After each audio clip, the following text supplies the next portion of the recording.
Partager. Donc, je vais vous montrer aujourd'hui comment on peut intégrer une carte My Maps ou Mes cartes sur votre site web. Donc, de votre onglet, en mode édition, on va justement ouvrir un autre onglet vers votre Google Disc.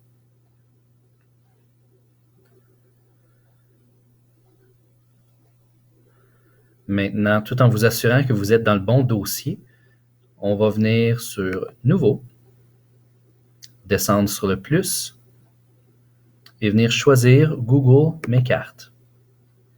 L'application Google Mes cartes vous permettra de créer une carte avec plusieurs repères personnalisés selon l'intention. Maintenant, comme tout document Google, on va lui donner un titre tout d'abord. Le titre peut être « Mon projet d'histoire ». Vous pouvez y rajouter une description. Si c'est un travail d'école, je vous conseille de lui mettre une description. Ceci est une carte virtuelle de ma ville natale. On clique sur Enregistrer. Et remarquez qu'on peut justement rajouter plusieurs couches, ce voulant dire une différente page par-dessus les cartes pour démontrer différentes choses que l'on voudrait montrer, soit différentes époques, donc possiblement Castleman en 1812, Castleman en 1912, Castleman en 2012. Donc, on va choisir l'emplacement en premier. Donc, Castleman, Ontario, c'est l'endroit où on veut cibler. OK. Donc, pour rajouter du contenu, présentement, on a justement un point de repère. On peut se dire, je veux le rajouter à la carte. Lorsqu'on y aura rajouté, on peut soit rajouter du contenu, une description,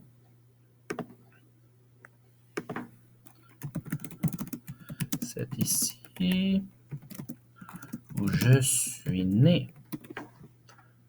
On clique Enregistrer.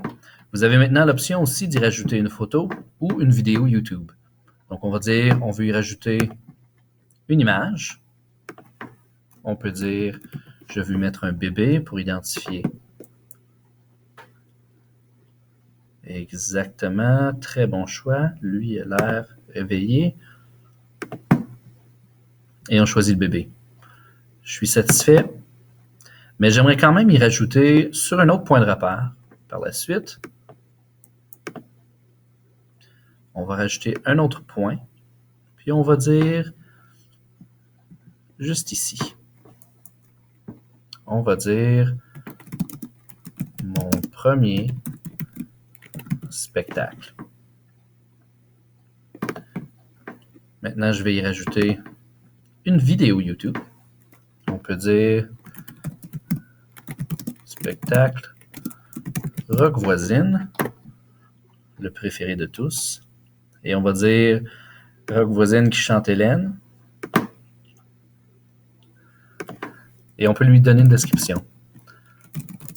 Mon premier spectacle dans un champ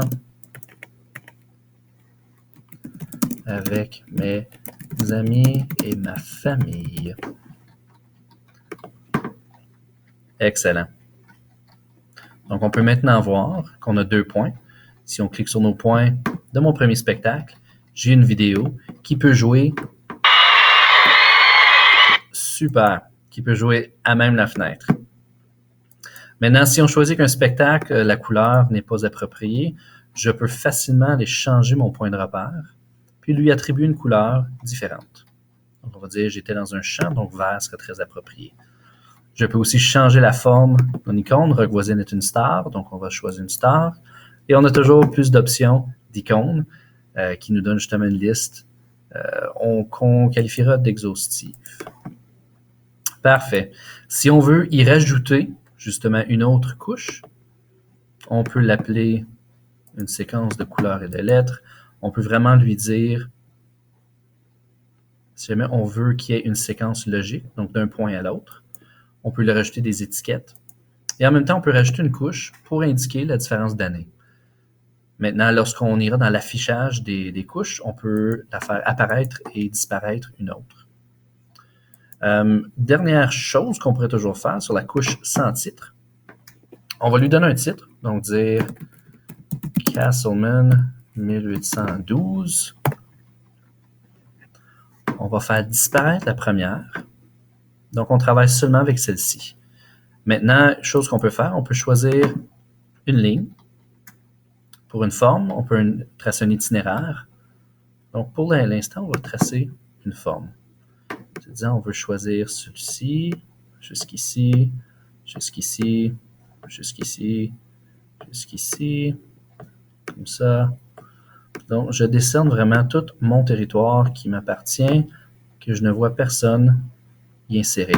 Maintenant, la magie de ce que vous voyez, c'est qu'on a maintenant aussi choisi non seulement le périmètre, mais aussi le périmètre carré.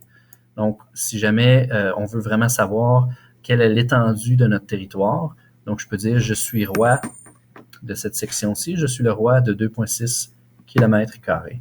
C'est magique, j'aime ça. On peut aussi venir mesurer une distance entre un point tel et possiblement la rue Aurel. Donc, si je veux voler ou danser, je pourrais le faire pour 3,27 km. Donc maintenant, ma carte qui est ici est enregistrée sur mon drive. À ce point-ci, j'aimerais insérer cette carte-ci sur mon site web. Donc, je peux laisser l'onglet ouvert. Je vais revenir sur mon site web et je vais placer Insérer, Carte. Je vais choisir Mes cartes pour ensuite choisir mon projet d'histoire. On peut y rajouter une bordure, on peut y rajouter un titre si on le veut. On veut vraiment que l'espace soit maximisé, donc on va le laisser à 100%. Et on clique Sauvegarder. Ma carte est apparue. Si on veut la voir, on clique Sauvegarder. Et on a maintenant une carte qui apparaît sur le site. Elle est tactile, elle est visuelle, donc je peux facilement me promener et voir les différents espaces. Mais l'avantage aussi, c'est qu'on a le bouton en haut à gauche qui nous permet de dédoubler les couches, d'en cacher l'une, cacher l'autre, ou de toutes les faire apparaître en même temps. Sachez en même temps qu'on a nos points de repère. Si on clique dessus, photo, notre autre clic, vidéo, qui jouera à l'intérieur même de la case qui est imbriquée. Donc, c'était une courte vidéo. Si vous avez des questions, n'hésitez pas à me contacter. Bonne journée.